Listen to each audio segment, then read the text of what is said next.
Jack Thunder and the Dawn of Unity. Chapter 12. The Caverns of Challenge. Whoa. Shadowpaws rubbed his eyes. The immense mountain range loomed high over the scorching desert he and his friends had found themselves in.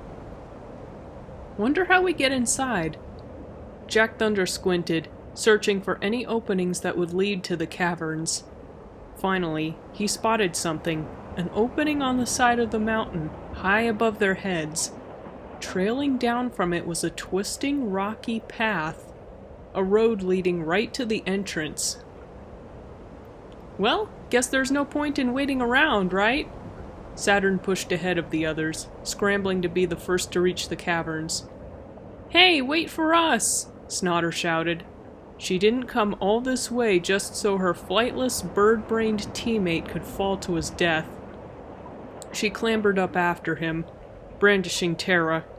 If he lost his footing, she was ready to ensnare him in a net of vines. One by one, the other young heroes followed. Unbeknownst to them, they had an extra guest. Stephanie made her way up the mountain behind them, following at a great enough distance not to be seen.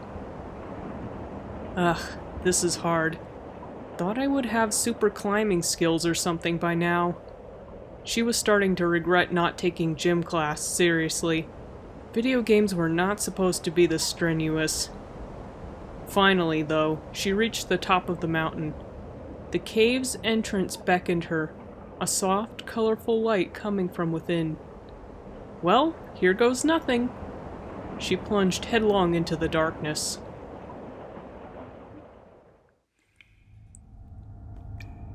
Welcome, young heroes. I see you've traveled far. Jack Thunder blinked. Yes? You know us? The giant crystal in front of him flickered.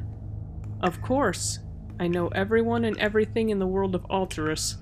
You are Jack Thunder, no? The young champion of air? Jack Thunder jumped. How did a stone of all things know his name? And you, it addressed the rest of the crew. I know all of you too well. Buckthorn of the Great Barrier Kingdom, Shadowpaws of Beyond the Woods, Snotter of the Emerald Woodland, Kirami of Grimberg, and finally, Saturn of Greyfeather Island.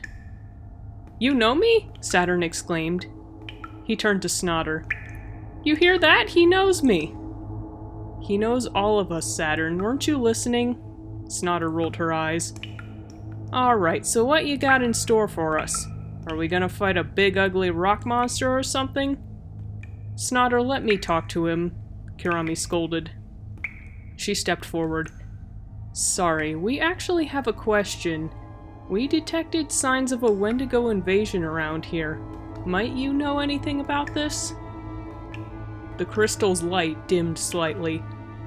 Ah, that might be the disturbance I have felt around the Caverns of Challenge. As the young heroes conversed with the spirit of the caverns, Stephanie watched from behind a stalagmite. Was this really happening? Were they really going into a dungeon together?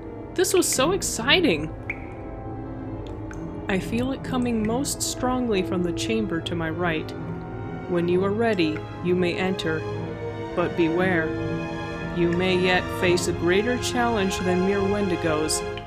One that you might not expect at all. Yep, that sounded about right. Stephanie wondered what kinds of tasks the spirit of the caverns was going to give them. Personal experience said they would fight elite monsters, but with this game, it could really be anything. You never really could tell. Good luck to you, young champions. Stephanie made sure the Crystal Guardian didn't see her as she followed Jack Thunder and his friends into their first challenge. Trickling water and the songs of crystals followed Jack Thunder and his crew as they made their way along the narrow bridge to the next chamber. This place is even bigger than I thought, Saturn mused to himself. He caught his distorted reflection in a facet of one of the giant gemstones that lined the cavern's every surface. He giggled a bit at how ridiculous it was. It was like being in a funhouse full of mirrors. If he weren't so worried about falling into the abyss below, he would have skipped around in delight. At last, they made their way to a narrow opening in the stone. As soon as they stepped through, they were blanketed in darkness. The doorway sealed shut behind them. "Well, where are you? Come on out, Wendigo," Snotter demanded. Silence. A pebble tumbling from above. Suddenly, the chamber began to roar. Hundreds of tiny, crystalline stars lit up the room. Snotter gripped Tara tightly, bracing herself for whatever came her way. A monster, a mob, a riddle. She sure hoped it wasn't the last one. She should have been looking in the other direction. With an explosion of dirt and rubble, a blinding column of light filled the once dim chamber. A magical explosion sent Snotter flying, throwing Tara out of her hands. She tried to pick herself up, but a heavy force pinned her to the ground. She rolled onto her back, expecting one of those dark creatures to be looming over her. It wasn't a Wendigo. It wasn't anything at all. Nothing physical, anyway. Instead, Snotter spotted a familiar magenta aura encircling her arms and legs next to her. Nekomata magic. The others fared no better. They struggled against the psychic net as a lean Nekomata in a hat and cape raced around, picking up the discarded fragments of anima. "Hey, what gives? Let me go!" Jack Thunder shouted. He clenched his fist as he strained to lift his arm off the ground. "Jack Thunder, I'm surprised at you." He froze. That voice. Was that really? Looming over him was the silhouette of one Ivy Butternut. She wore a different dress this time, one with a green forest pattern. Her expression was hard and stern, but her eyes glinted with cold, wicked glee. And in her left arm, straining against a headlock, was Stephanie. Associating with a human, Jack.